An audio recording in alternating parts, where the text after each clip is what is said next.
Hey, I'm Alex Radcliffe from Board Game Co. and it's time for another to back or not to back video. And we have a bunch of things to cover today, as usual, usual. And to start off with, we're going to have a few upgrades and component stuff for campaigns, things that I don't really cover the value proposition the way I will for the most of the other campaigns or whatnot, but I will be going through a few of those campaigns. Then we have 5 or 6 campaigns that are not funding, lots of stuff that are currently not funding. As usual with those, I'll be going into those a little bit less in detail. And then from there, we have potentially 2 or 3 updates, as well as then all the new stuff. There's not actually that much new stuff, but there's enough that, well, there's enough that we're going to have this video. And so, starting off the bat, we have Rail coins, hexagonal metal coin upgrades for board games. This is one that's going to be ending very shortly. I missed covering it before, but more and more we're seeing lots of upgrades from board game tables, from Meeple whatevers, from multiple coin campaigns, from sleeves.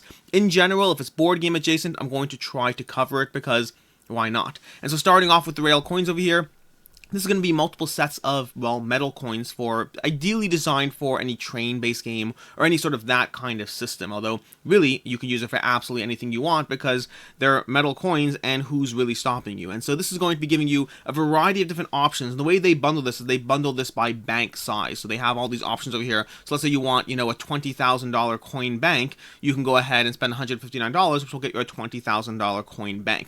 Now, the bank basically refers to not the number of coins you are getting, but the denominations of those coins multiplied by the numbers of coins you're getting, giving you a full set. And so every game is going to be different in terms of what it utilizes. And what they actually did over here in this campaign, they show you a bunch of games that have different bank sizes, and then additionally they show you a resource on BGG that has even more bank sizes for various games. So let's see what we have over here. I'm trying to find the set size. These are the base sets over here. So an example of a $3,000 coin bank is going to have 1, 2, 3, 4, 5. It's going to be 35 coins in a $3,000 coin bank. So factor that in. You're getting a lot of coin variability or the ability to change in. But if you only have five of each type, you're probably going to want more. It's going to be a pain to have to consistently change in exactly what you have. So I recommend paying attention to the denominations and then backing accordingly. From there we have, where's the thing over here? Here we go. So over here is going to be our how many coins resource, showing you what you actually need. Spirit Island only needs 56 coins. Puerto Rico only needs 86 coins. Then we have all the way up to Railways of the World, which needs a $20,000 coin bank. So all things considered, you need to go through what the options are, what matches your thing, and of course deciding if they're worth it, because metal coins are very nice, but they're also, expensive. So factor that in. From there, we're going to have board game upgrade kits by Meeple Source, their biggest Kickstarter yet. This is going to be bringing in, I don't even know how many. This is a 21 series, over 25 games in that series. This is going to be their only Kickstarter for the year, supposedly. And so this is and it's their 15th Kickstarter project. This is expected to be our only Kickstarter project in 2021. We're giving you everything we've got, new and existing stuff for their things. Meeple Source in general is going to have beautiful things, but factor in the price point of different things. You have to decide for yourself what's worth it and what's not. So just going through a whole bunch of stuff because there are a whole bunch of stuff that appeal to me personally.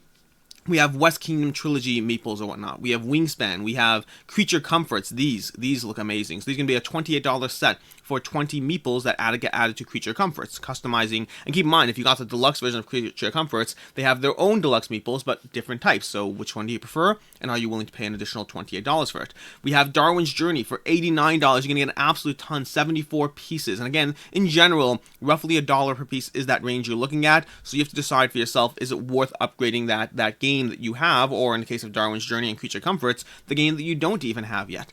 We have Scythe, 72-piece set of Scythe and all the expansions. Again, some of these are going to be more interesting than others. We have Obsession, a 74-piece, $104 for the Obsession miniatures. Lots of cool stuff, lots of money, factored in accordingly. We have Concordia Venus. We have Taverns of Tiefenthal, Bonfire, Feast for Odin, Feast of, Feast for. I always get confused, Feast of and Feast for. We have more Feast for Odin. We have Hallertau, I think it is. Lords of Waterdeep. These look amazing. If I still had Lords of Waterdeep, I would consider getting these, but also $128. So again, it's that same constant dichotomy of lots of money, lots of coolness. What are you doing? And I did a full video on the nature of deluxeification in board games, of upgrading your experience, being willing to pay extra money for a more premium experience rather than paying extra money for games that are sitting on your shelf unplayed. And it is a constant back and forth. I personally have drifted more and more towards being willing to upgrade and pay for the things that I know I love. That said, I'm only paying $100 for an upgrade if it's a 5 in my collection, meaning I rank my games out of 1 to 5. Anything that's a 5, which I have roughly 50 or so of those in my collection, those are the things that I will happily, well, not happily, I will reluctantly shell out hundreds of dollars to improve and deluxify the experience. But the other games, I mean, 3s frequently leave my collection, 4s over time often drift down to 3s and sometimes leave. 5s are the ones that tend to have staying power. I've only gotten a handful of 5s from my collections in the 8 years I've been doing this, so yeah. And we have Tawantinsuyu, we have Cat Lady, we have New York Zoo, we have Agricola, Pandemic State of Emergency, Dominant Species Marines, Clans of Caledonia. They have everything, tons of new hotness. Ray called Carcassonne your favorite game. Use the comment section to suggest that. And that's Meeple Source. I'm not covering anything to do with resale value. In general, I found, at least in the board game space that I'm in, I found that upgrades and whatnot don't hold their value to the same degree that you know, a deluxified board game will. In other words, if you buy Merchants of the Dark Road Kickstarter Edition, that will hold its value far more than Merchants of the Dark Road Retail Edition with a bunch of upgraded coins and, you know, a foam core insert or whatever it is. It's one of those weird things where the specific Kickstarter version of a game will hold its value far more than someone who pimped out their own version of said game. From there, we're going to move on to the 5 or 6 campaigns that are not funding, including one heavy hitter. To start off with, we have Arena Colossei Ludi. I'm not even going to try. And this is going to be a gladiator-based combat game that I think ultimately on this one, the price point is going to be hurting it. Coming in at a $70 entry level. Where are we over here? We have 70 euro entry level. That's $84 plus shipping. You're talking about a $100 entry point to a game that, you know, looks fun, might be amazing, it might be the best game ever. But unless you're Chip Theory Games or have, you know, 100 miniatures, you can't get away with charging such a premium price point unless, of course, you know, either Chip Theory, hundreds of miniatures, deluxified board game, any number of different reasons or options as to why you're, you know, different types of campaigns that can basically get away with charging this much. I mean, we'll see how it goes. I wish them all the best. I just think that price point is hurting them over here in terms of, it might be the best game ever. I just think it's hurting them over here. Moving on from there, we have Liquid Squid. Liquid Squid is going to be a solo only board game, 59 backers, $15,000 goal. It's going to be a hard time hitting that over there, but this is going to be, like I said, a solo only game. I don't know much about the gameplay. I know there's 2 different aspects of, you know, the combat and the main board state, and then having off the side encounters or whatnot. Feel free to check into it more. This is one that, as a solo only game, I'm not really going to be getting it for myself. I mean, I do get solo only games occasionally. It's just usually not the bulk, especially longer, heavier ones like this. But overall, if you're interested in it, Liquid Squid, defend Tokyo, build an army, end the chaos. I think on Board Game Geek there was a great line about what it's like. It's like if you combine Dark Knight and it was like 3 things, but if you combine 3 different things, that's what Liquid Squid is. So great, that's Liquid Squid. Moving on, we have the Scare Factory. This is their second time on Kickstarter and unfortunately still not doing well. This is one where it's an interesting one. I'm always curious why, I'm always curious why campaigns don't get certain degrees of backers or whatnot. And this one, overall, I think that they're having a hard time pitching what makes this one special. I think the art is okay, but not amazing. I think the miniatures are okay, but not amazing. And the price tag is, while they have improved it since the last Kickstarter, it's still okay, not amazing. So I think keep in mind, gameplay might be the best thing ever, but unfortunately, the very nature of Kickstarter is that's not what you can show people. You can't show people the gameplay. Best case scenario, you can have people who comment on the gameplay, but then you're still talking about someone else who covered the gameplay. People back with their eyes. People spend money with their eyes, and I don't think the Scare Factory has as much of a eye candy aspect to it that's pulling people in, especially with the price point. I mean, this game is going to be compared to every other game. It's going to be compared to every Zombicide. It's going to be compared to Village Attacks. It's going to be compared to any big box system with cooperative and minis and fighting and all that stuff. And I think that from a pure eye candy stance, it does come up short, which is probably one of the reasons it's struggling.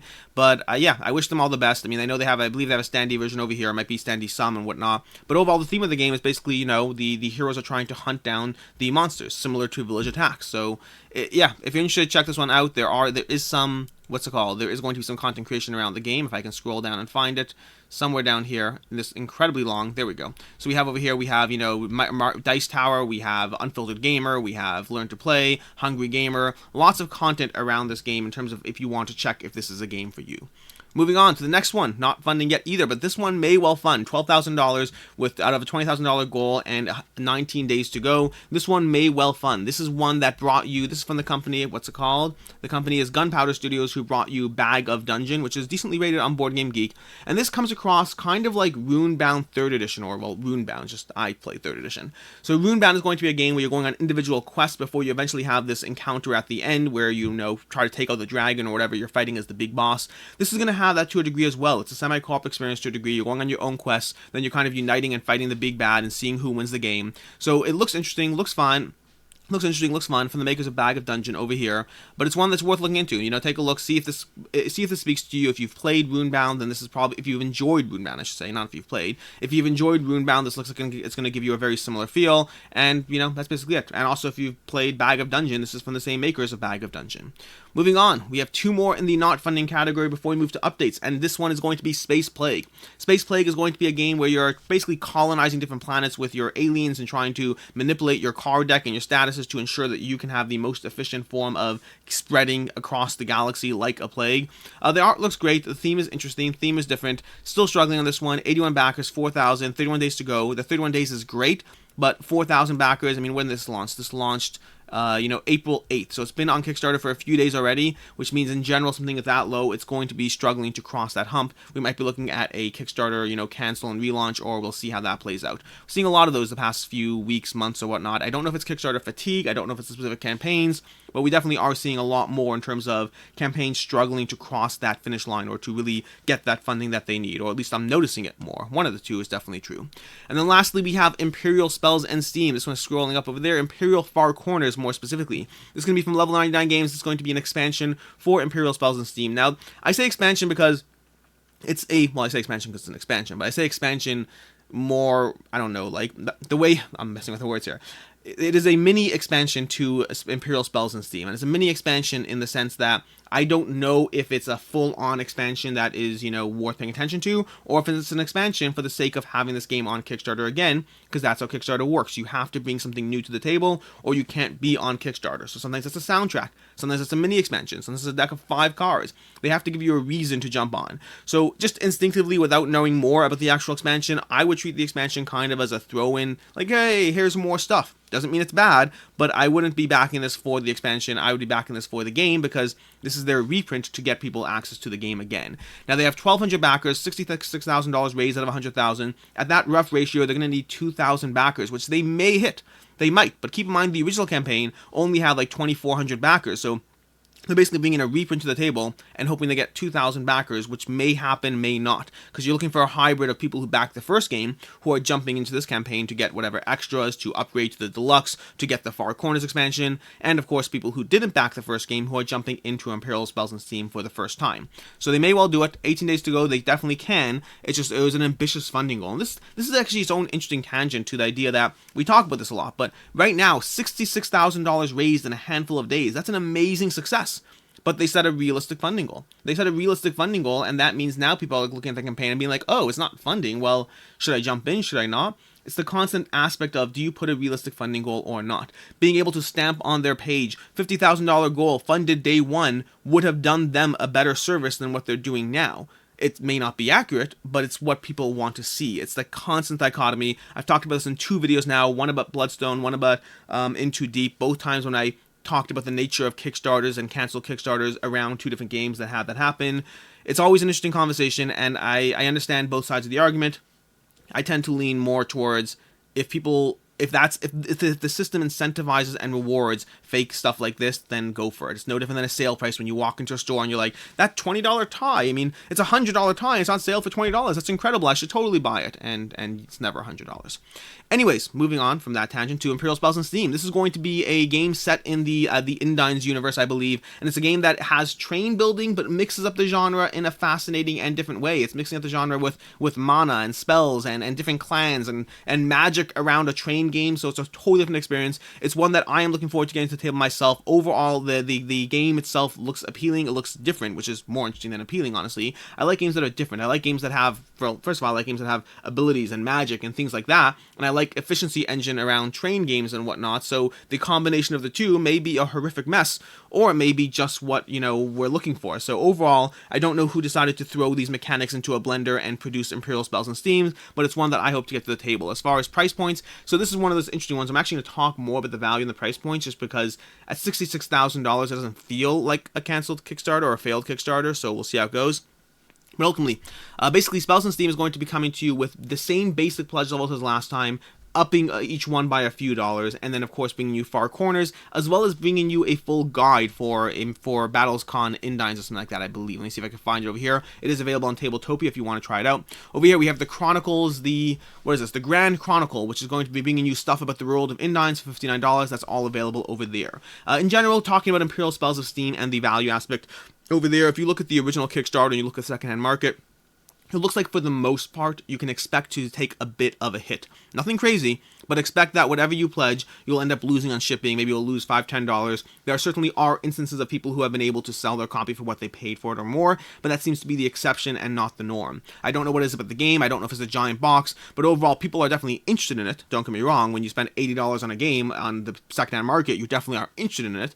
But if that game costs you $90, then someone is losing along the way. So overall, it's one that if you are backing it, I would expect to take a small hit on the secondary market. Of course, you can try to hunt your own copy down the secondary market and see if you can get a copy cheaper. The nature of shipping, once you factor it all in, is you probably not looking at that much of a saving, and of course, you're getting a used copy of the game instead. So it's one of those weird things where if you're interested in the game, I kind of recommend backing the Kickstarter. If you're expecting to get your money back, I think you're going to take a bit of a hit. So one of those things over there. And that's going to be Imperial Spells on Steam, which means now we move on to the updates. So, updates. 2 updates effectively. We have Robinson Crusoe. I almost said Robin Hood because I'm looking at the browser tab, and the browser tab says Robin ... because I have like 20 different browsers open, and that's all it shows. But Robinson Crusoe Collector's Edition. So, you're probably sick of hearing about this by now. I did a full video on this. I've also talked about it in 2 previous 2 Back or Not to Backs, and I'm talking about it for the 3rd time in 2 Back or Not to Back. That is a lot of time spent talking about Robinson Crusoe, but I wasn't planning on talking about this week, and then they dropped a whole bunch of stuff, including all-in pledges, including Sundrop, including everything. So first of all, I do recommend going to the Updates tab over here and finding the final stretch goal and breakdown of everything in this page. If you go through this page over here, I should expand. I realize my window is much smaller than it needs to be. I can get away with a much bigger window over here, so let's go ahead and do that. I don't know what I was thinking. In any case, so we're going to go over here. If you scroll down, you can see a full breakdown of the various options: cats, supporting items, cave mini. It gives you everything, a little bit of a breakdown in case that's something you're interested in seeing more about. Well, you can find a full breakdown over there. Past that, if you look at the past few updates, there's a little bit of drama, and there's Sundrop, there's all-in pledges, then some drama, then some fixing of the drama. Effectively, they released all-in pledges that kind of rewarded new backers more than old backers. Old backers would have to hunt down certain things on, websites or whatever it is, and it felt like a little bit annoying. There were complaints, there was backlash. Ignacia put out a whole new follow update, which he was very, nice about the fact that, hey, we thought we were doing a good thing. We kept on adding and adding, and we forgot to basically see the forest for the trees or whatnot. So they made some updates, made some changes, and they introduced a veteran all-in pledge, which means we have this entire bar, which you can't see everything. Well, I guess you could see everything over here. We have this entire bar full of pledge levels that are all worth looking at now. So to take a look at those. First of all, Sundrop is now on the table. Let me go ahead and scroll down here. So, Sundrop is now on the table. Past that, we're going to have all these pledges over here. We have everything new. Sundrop Veteran all in. We have Sundrop all in pledge. €335 for this game. So, just to be clear, if anyone's sitting there talking about any game and the deluxeified experiences, Robinson Crusoe, you can get for $40, $45 on Amazon or whatever it is at any given point. You can get it for $35 if you wait for it to go on sale. And it's €335 plus shipping to get everything. Now, obviously, this is an apples to oranges comparison. It's an apples to oranges comparison to the nth degree. We're talking about every amount of expansion shoved in here. This is like comparing Marvel United for $25 at Walmart to Marvel United $250 on Kickstarter. Yes, they are drastically different price points. Yes, they are drastically different experiences. So it's both things are true here. But if you're interested in Robinson and you don't want to spend €400 on Robinson, well, this is not the Kickstarter to be in, because you can spend anywhere from, €100 to €400 to get a version of a game that is basically a $45 game. So €400, $400. I don't know, I said €400. You can spend a lot of money to get a $45 game is basically my point. Now, you will be getting a lot of things with this pledge level. So over here, if you look at all the pledge levels they have, they do put in what the price point would be if you bought them individually. I'm not going to go through every single pledge level because I don't have the time to go through every single pledge level and break it down. That's the kind of thing I should have done in a full video, dedicated video to this. But what I will do is I will show you my process for what I'm doing for myself and the decision I'm making for myself, because I am back in this game, but I'm not going all in. One of the few times that I'm not going all in on a Kickstarter. Just, that's too much money for a game that I haven't played and got rid of, so we'll see how it goes. And also, I don't think it's going to hold its value to the same degree as other things because of all the extras and accessories and whatnot. So to begin with over here, this is €415 is the price point if bought individually. Now, it's worth noting that's really €400 because included in that set over there, let me see if I can find this here, included in that set is going to be the 3 sets of cards, the companion app, companion app, companion app. Now, if you buy those individually, it's going to be €45. If you buy them together as one set, it's going to be €30. So effectively, there is already a miniaturized all-in option there. So it's really €400 compared to €335, a €65 savings. Now, that's a great deal if you were planning on getting most or all of this stuff. I was not. For myself, I'm just going to go through my process here. I, in general, let's go back, let's click out of this over here. I was planning on backing this, everything new pledge. That's going to be €115. And then from there, I was going to add, let's take a look at the add-ons. I was going to add to that everything new pledge. If we get to the add-ons over here, the Sundrop for the base game, that brings us to €140. The Sailor and Gamer Pack with Sundrop, that brings us to €170. And then the card packs over here, the 330 new cards for €30, that's going to be bringing you to €200. So I was planning on spending €200 on this game. Okay, that was my price point. Again, this is the process I'm going through. I recommend going through the process for yourself to determine what you want to buy. And then if you click on the Sundrop all in, so effectively I'm spending €135 more to get all the extras. So ultimately it comes down to, are those things worth it or not to me? And looking at the options over here, scrolling back up over here, I'd be getting extra things. I'd be getting the Robinson Crusoe treasure chest, the mystery tales. Both of those are cheaper at retail, not worth the full amount to me. I'd be getting the Neophene playmat. I don't really use Neophene quite that much. I'd be getting the horror dice, the spyglass set, the painted resin tokens, the careless sleeves, all of that. That's not worth €135 for me. At best, I would add up the retail values of treasure chest and mystery tales, add that, and then decide for the rest. So overall, I recommend doing that process for yourself because, again, lots of money on the table for what is otherwise a $45 base game. Gotta decide what you're interested in. As far as value, generally the things like the promo packs, those they can hold their value to a degree. Some of the upgrades can overall, but I would say the safest bang for your buck is still going to be an all-in pledge level where it's just gameplay, none of the extras. I think that's going to be the highest return. I'm not saying the all-in pledge will not hold its value. People will want Sundrop. People will want all the extras. It's the same thing I've talked about before. We're talking about a top 100 game that's getting a lot of upgrades, a lot of additions. So I think it will hold its value, but in terms of the best ratio, the safest ratio, I still think one of those all-in, or the Sundrop Veteran all-in, I don't know, this one over here? I'd take a look at this one over here. The Veteran all-in, you have to go through it. The Everything New or the original, Book of Adventures or the Edition Pledge, or over here, the Castaway Veteran Pledge. That's what I'm looking for over here. No, is it? I don't remember. The Upgrade Pack plus the Book of Adventures. I think I have to go through some of these over here. But the primary new content we talked about in the original video is going to be the safest overall return on your value, and the rest just add up what you want or what makes sense and decide, obviously, what you're willing to pay. Moving on, we have Lasting Tales, a fantasy miniatures game, a game that is currently has way too many miniatures. They're currently at, I think, 194 miniatures, I think. I have to double check where it was up to. It was more than that. It was like 197 miniatures, and they still have more coming, which means, let's take a look over here. If we look at the last update, and since then there have been a few more miniatures, if we look at the last update, we were up to 2 more stretch goals over here. We're now at an incredible 193 miniatures for this game, plus the original game is 394. The original game, the original miniature set had 201 miniatures, so 193 miniatures, and it says we're not even close to being done. Now, I don't know what their definition of not even close to being done is, but for me, not even close to being done means they are definitely going to exceed that 201 miniature count. I could be wrong, but I'm just not even close seems like not even close, right? Not even close doesn't seem like, oh yeah, 7 more miniatures and then we're done, right? So now scrolling through it over here, just to pick up from where we left off last time, we have the base set, all these stuff over here that I'm rapidly scrolling through, and then let's start from around 400,000, I think that's where we were last time.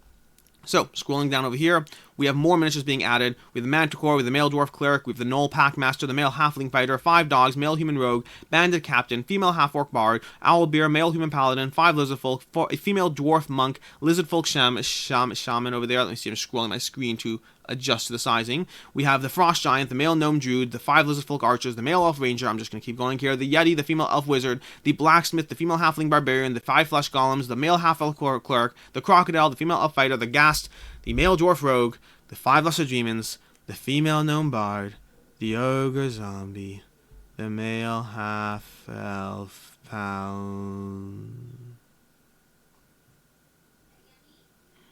Just thought it'd be fun to pretend I'm running out of battery.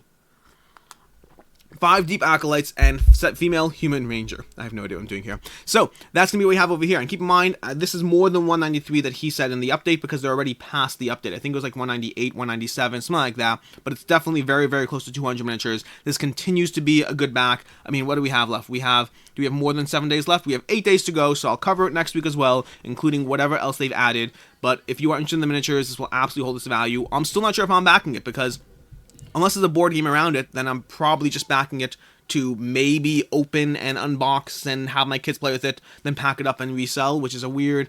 I may or may not back it. I don't know. We'll find out. I don't back things just to resell. I back things to play with them, and then I do resell them if I don't want them. So we'll see.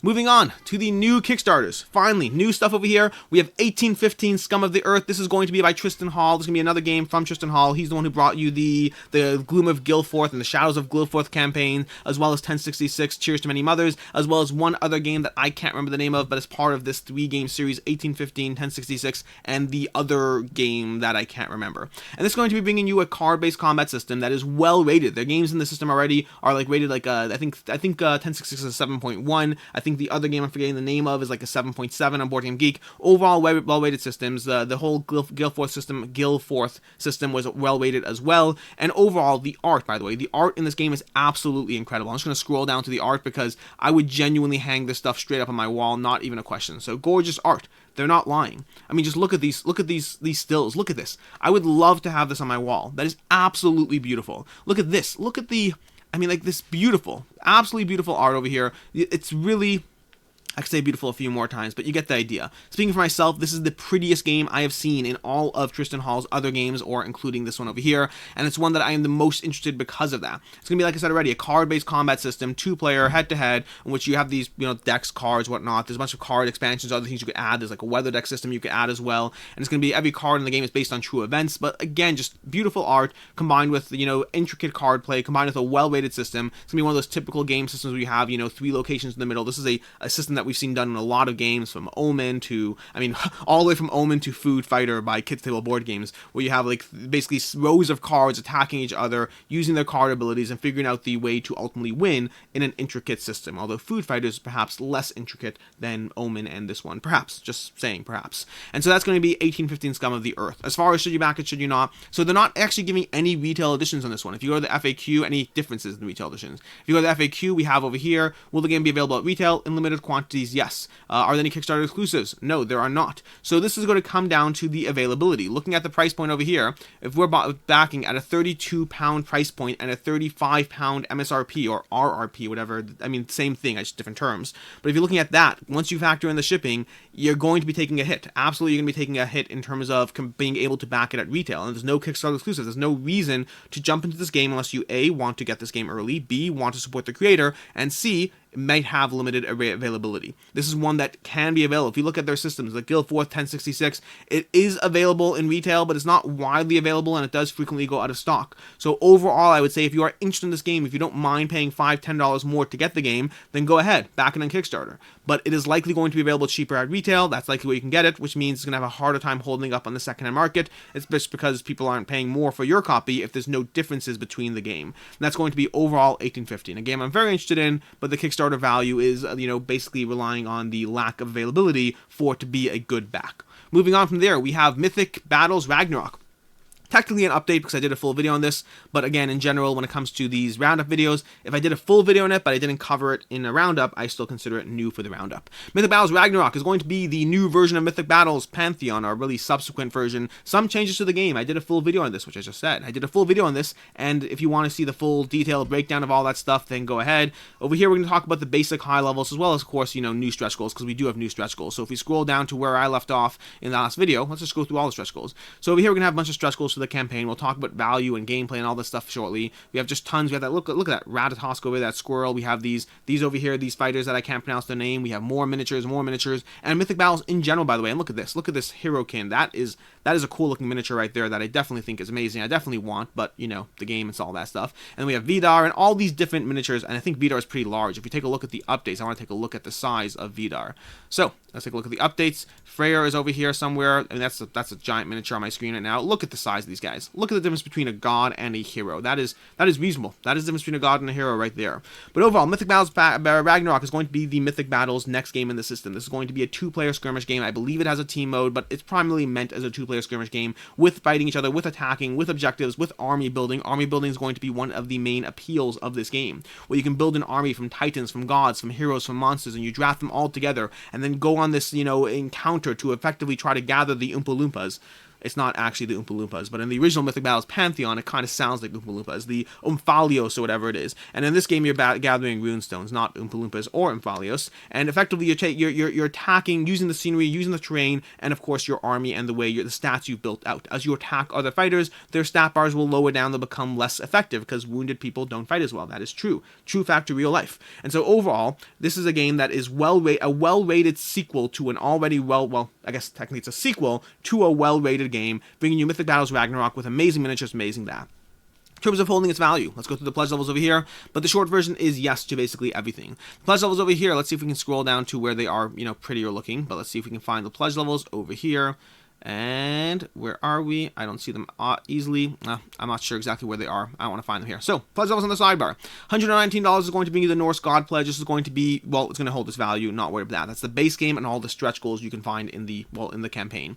$135 brings you Mythic Battles Pantheon. This is going to be more expensive than it was in the original campaign, but less expensive than it is on the secondhand market. This will also absolutely hold its value. Then we have the War of the Gods pledge, combining the two of them for like a $14 discount, which is great. That extra $20 you're paying compared to the original, if you back both of them, now it's only extra $6, so that's awesome. Go ahead and back that if you just want an abundance of stuff. Worth noting, the card backs in Mythic Battles Pantheon and the card backs in Ragnarok are different, which means if you are drafting the two together, which you absolutely can do, then you either have to be resigned to the fact that your opponent will know when you have a Pantheon unit versus a, you know, Ragnarok unit in your hand, or you have to get opaque card backs that will not show you what's what. So just factor that in over there. And I believe if you get the sleeves in this expansion over here, I believe if you get the sleeves in the Kickstarter, then you will indeed get opaque card backs over there.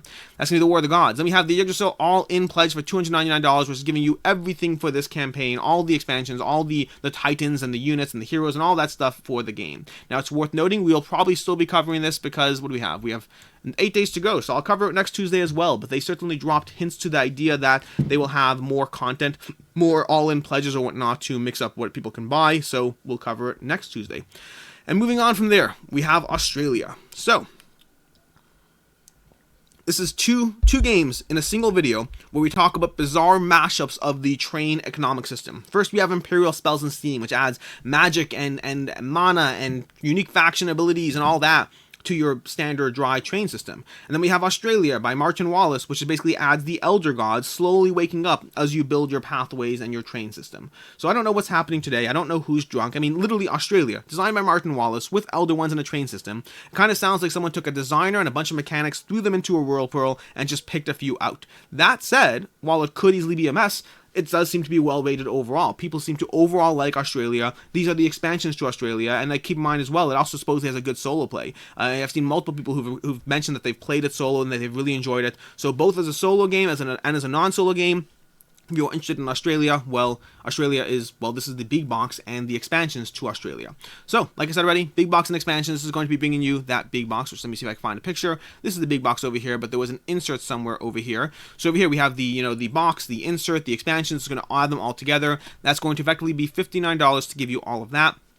Or for $99, you can get the new Recruit Big Box. And so the Revenge of the Old Ones is going to be bringing you, enables a human player to control the fort. Let me see, let me scroll up a bit. I missed the map pack. Where's the map pack? I thought I had it. one of these. I'm going out of order, but there's basically 2 expansions. There's the Revenge of the Old Ones, which allows you to be the old ones, so one of the players can effectively become the older ones that were rising up. And then we have over here the double map expansion set, which is going to give you 2 maps, one for 1 to 2 players and one for 2 to 3, or sorry, one for 1 to 2 players or 2 to 3 if playing with the Revenge of the Old Ones expansion, and then this other map over here. So it's going to give you some new maps for the game. Those are the 2 expansions you're getting over here. As far as the value or not, overall, I don't think the value is really there. The big box expansion is not bad. I mean, $59 for both the big box and 2 expansions is good, but factor in that shipping on this is not cheap either. If we scroll down to shipping, over here, you know, the big box is going to be $20 on the low end, $15 on the low end, I should say, and $20 up, keeping just rising all over the place. That is not a cheap expansion. I think this will be available cheaper in retail if you want to get your hands in it and wait for it there. This is true of the original AuZtralia as well. The original AuZtralia as well, while you don't lose a ton of money, people who bought the Kickstarter version with whatever extras, it was cheaper on the secondhand market. So overall, if you're interested in this one, if you want to get it right away, if you want to support the creator, jump on it now. But if this is the best if this is the best buy for it, I don't think the Kickstarter currently is. But I'm interested in the game, and I wasn't interested in the game, you know, before I was paying attention to this Kickstarter. Moving on.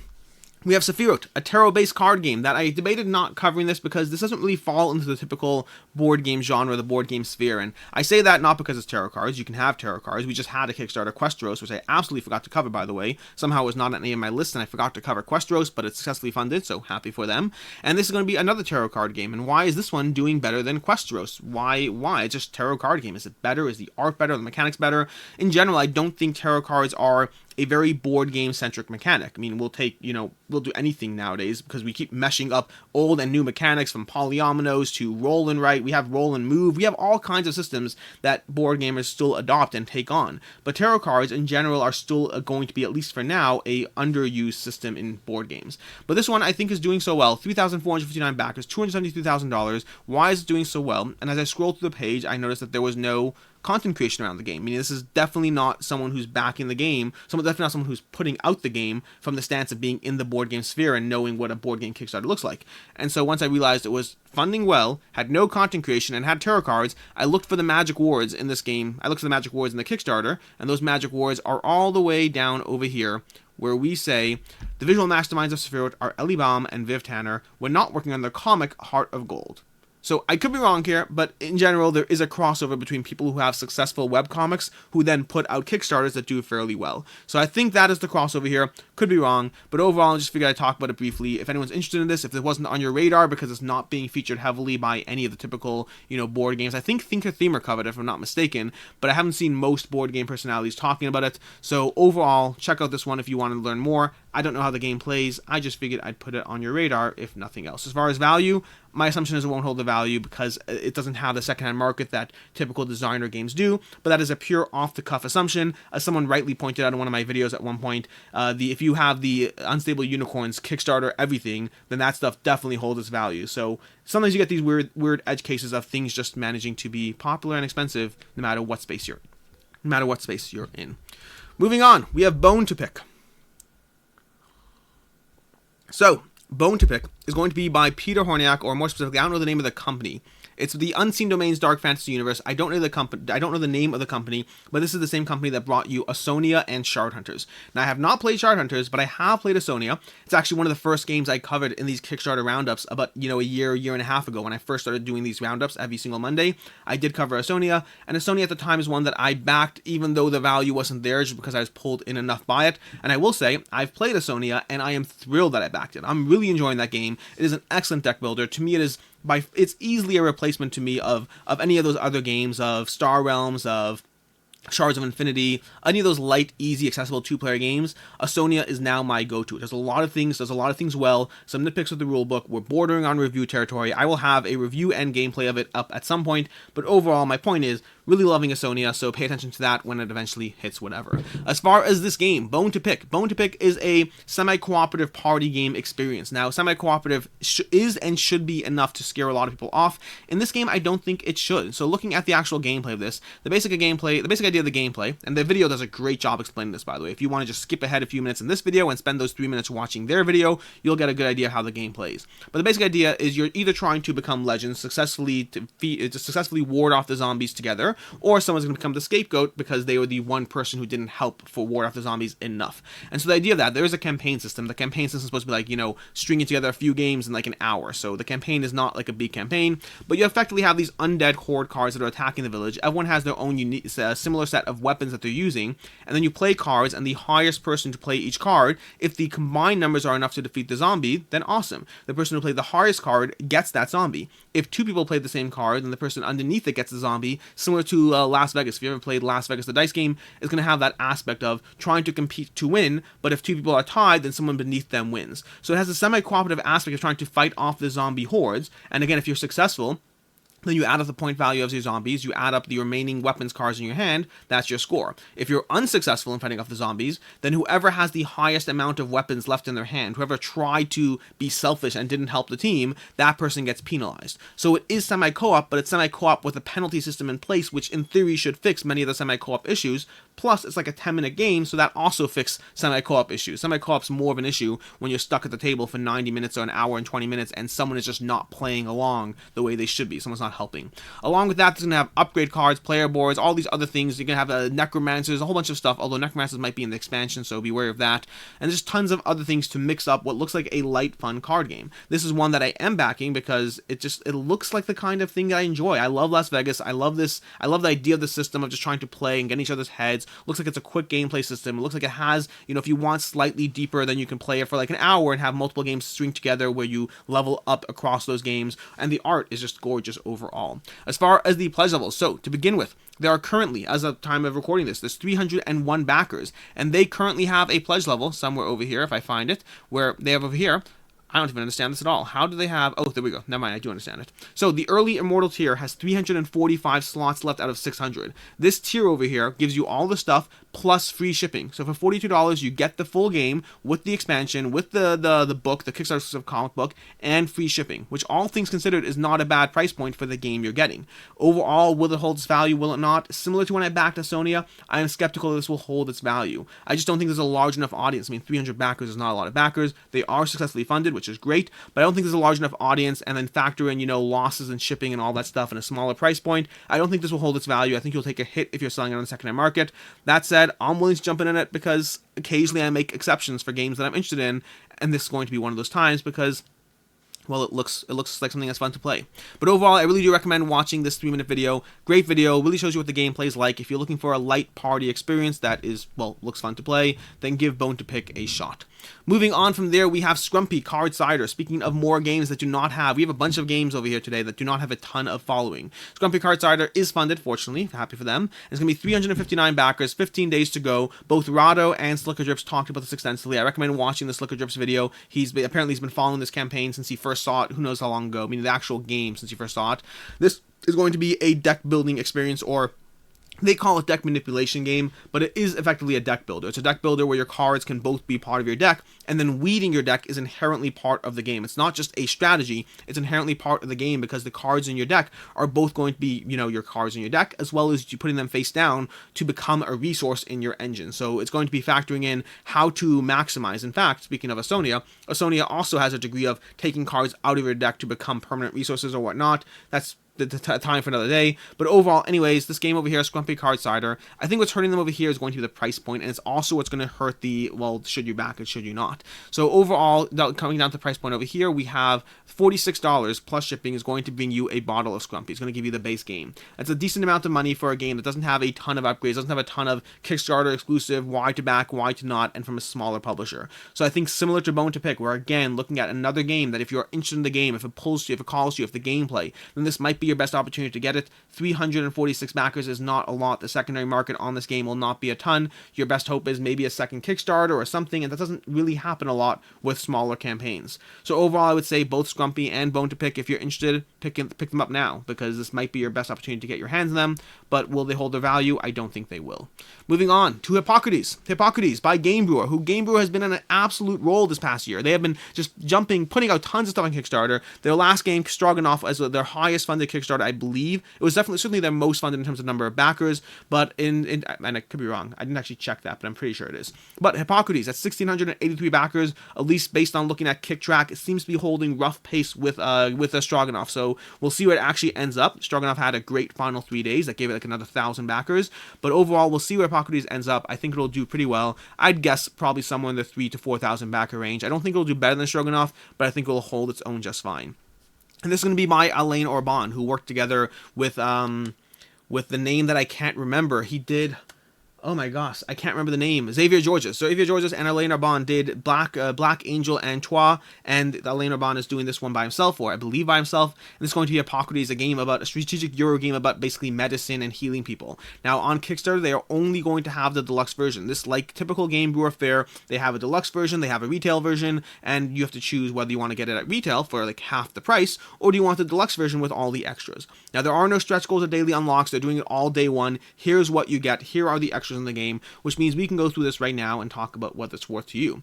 Now, as far as the gameplay itself, Hippocrates is basically all about healing patients. You're playing across multiple rounds. The game's not that long. It's roughly 90 minutes long, and the game is basically you're constantly drafting new doctors into your hospital and then acquiring new patients and then slotting them together. They really have a clever slotting system. Let's see if we can find it here. They have a system over here that shows you somewhere. Let me see if I can find it.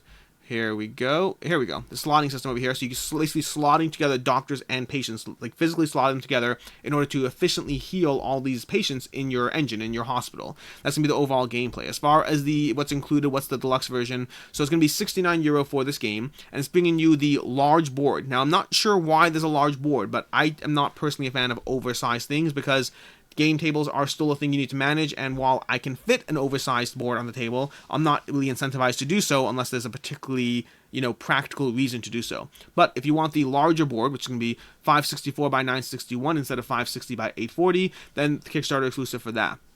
If you want the custom insert by Meeple Maker, which is going to be a cardboard insert, keep that in mind because Meeple Maker does make wooden inserts, but they're only promising a cardboard insert over here, but it will be better than your typical, standard non-Kickstarter fare. That's Kickstarter exclusive as well. The 4-player boards, which again, similar to the larger board, I tend not to be a fan of personal player boards unless they really are needed, in which case they should be in the game, because I just find table space. I can more efficiently lay things out myself. This is Marvel United, which I'm having a blast playing, by the way. Marvel United is a game that I haven't really used the playmat yet, because as beautiful as it is, it makes the game take up like twice the table space, and I just don't feel the need to do that. So I have this playmat that I will use because it's beautiful, but not frequently.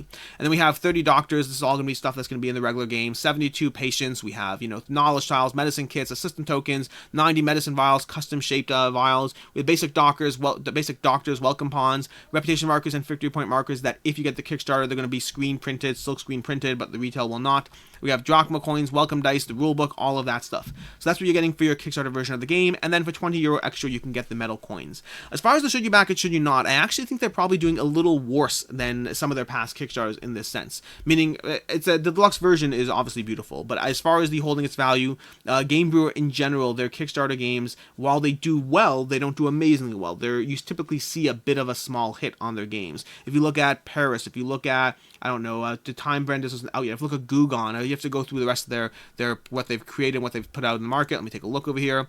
But effectively over here we have Paris, we have Fujikuro, we have Gugon, anything else, Chimera Station. Overall, their games, while they do well, they don't hold their value to the extent of what you paid for it. If you pay the €69, whatever it is over here, if you pay the €69, the $83 plus shipping for the game, you are unlikely to see that full amount back on the secondary market. That said, if you want to buy the game itself, your options are buying it new on the Kickstarter or using the secondary market and saving like $10-15. So overall, not the worst back if you're interested in the deluxe version, not the worst. Even if you have to resell it, you'll take a small hit, not the worst, but it will not it's unlikely to fully hold its value. For myself, I would have loved to see the metal coins as part of the actual pledge. There's not a ton of extras. You basically, for the pledge, you have silkscreen wood pieces, an insert, and then custom player boards for the individual people, plus a larger board. That's what you get for your effectively doubling of the price, because you will be able to get this game at retail for roughly $45. And the game looks great. The testimonials, the reviews, everything out so far, overall, I am 100% interested in this game. I don't know yet myself if I'm getting the Kickstarter or not. I'm leaning towards not, just because I don't think that doubling of the price is worth it for what I'm getting out of it, but overall that's a personal choice as far as what you want out of it. The game does look great. I'm 100% interested in this, more so than I've been interested in any Game Brewer game to date. Moving on from there, we have, that's Game Brewer stuff. Moving on from there, we have Board Royale, new expansions and second printing. This is going to be a, well, I mean, 1,400 backers. This is going to be a Board Royale experience. So basically, think Battle Royale, but Board Royale. Now, there's no actual board, to be clear. There's a board in the middle of the table where you put cards out, but there's no wandering around some jungle, whatever it is. This is a 100% a card-placed game, a card play-based experience.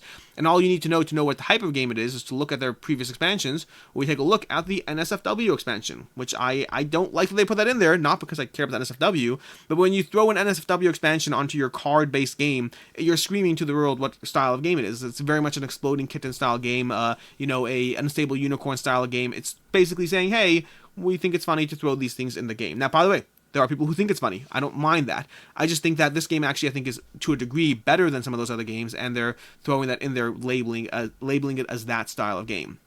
So, past that, this is going to be basically the reprint, second edition of the game, with more stuff in that base game. So if you are a previous backer of the game, make sure to pay attention for that upgrade pack. But overall, this is basically a card play experience where you have materials, you use them as materials to craft items from the center board, and then you get weapons, attack each other back and forth. It actually looks pretty good compared to is obviously relative, but it looks like a fun party-based system that if you compare it to, Unstable Unicorns or Exploding Kittens or any of those style games, I think there is more gameplay at the table. That's why I'm annoyed at that NSFW expansion, because I think it classifies it as a lower tier, so to speak.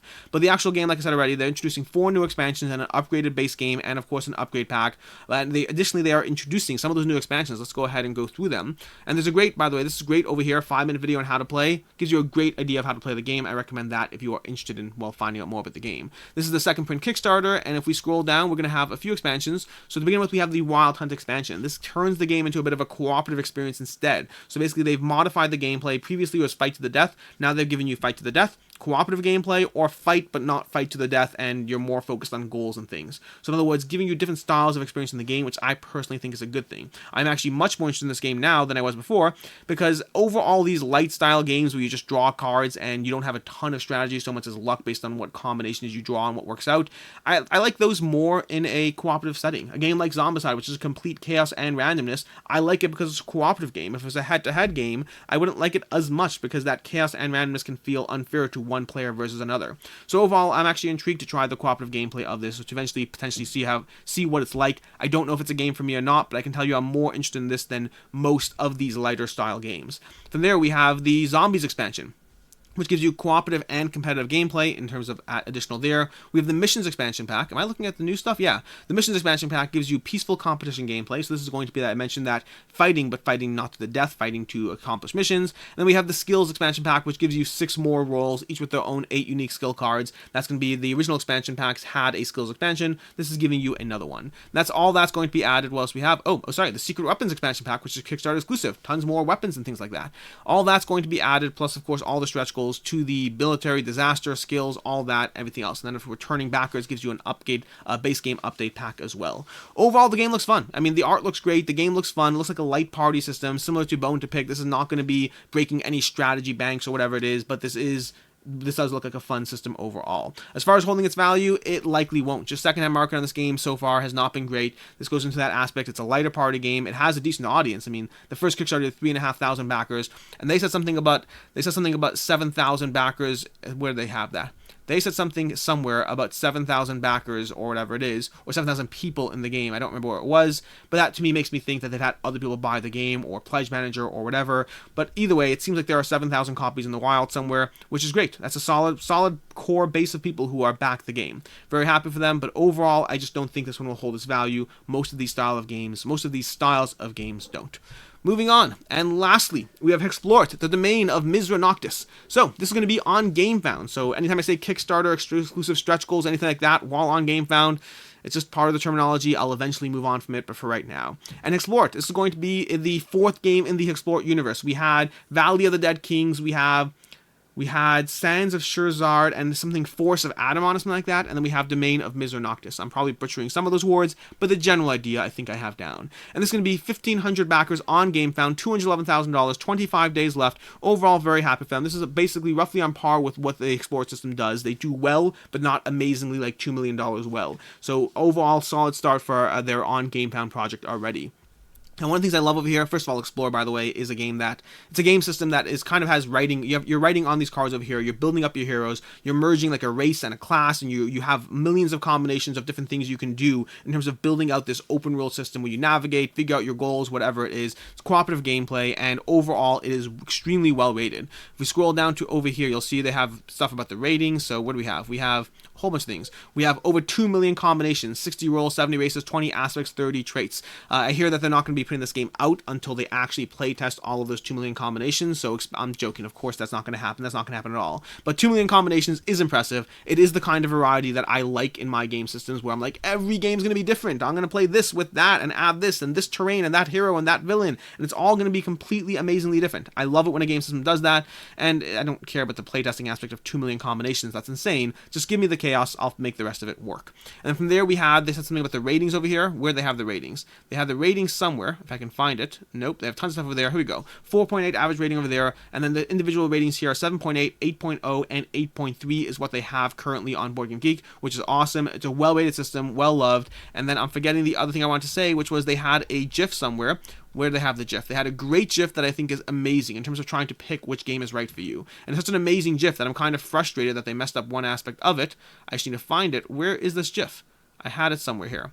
Let's see. Nope. Where is the GIF? They had a GIF-based system. Maybe it's past the ratings. Nope, we're going too far. Sorry for the rapid scrolling. You know what I'm going to do? I'm just going to punch this to my big face over here so you don't have to see the screen going absolutely crazy as I rattle through, trying to find the one thing that I absolutely cannot find. Now I'm just talking, so we're just going to... Here we go. Okay, cool. Which volume is right for me? I just thought this was very well done. And they have which volume is right for me in terms of which game is right. And they have this situation here, villain management, telling you a more passive, more active, showing you which of the 4 games are what. Complexity. Over here. Now, the only thing I'm annoyed by is they made it a GIF, so you kind of have to sit and wait for it to cycle back, or take a screenshot or something. So I kind of wish they had just shown you all 3, or made it a slider. I don't know if you can do sliders in GameFound, but I wish they had done some sort of system where you can actually see all the information. But seeing which one's more focused, which one's more complex, which one has different villain management, I think it's an excellent way to point people towards whichever game in this system is right for you. As far as pledge levels over here, let's see if we have the pledge levels. We have the Blood Collector. So we have the Blood Collector for $99, which gives you kind of everything. We have the $64, gives you just the base game alone. If you're just getting that, I recommend waiting for retail. In general, it's a little bit cheaper. Not significantly cheaper, though, so choose accordingly. And we have the Hero for $89, the Demon Hunter, and all of that. And then just if you want more stuff, or getting all the stuff, or all the add-ons. And they do have some of the add-ons available to ship now as well.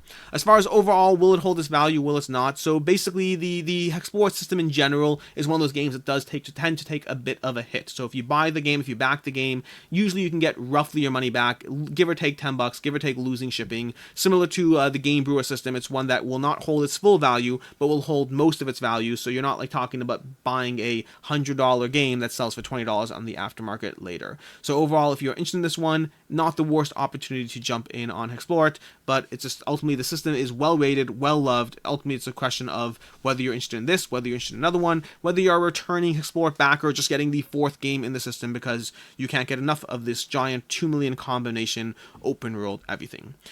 And that is your should you back it for the to back or not to back for Monday or whatnot. Coming up this week, we have a bunch of things, but I don't know. We'll figure it out. Stay tuned, and until next time, I'm Alex Radcliffe from Board Game Co. And as always, have a good one.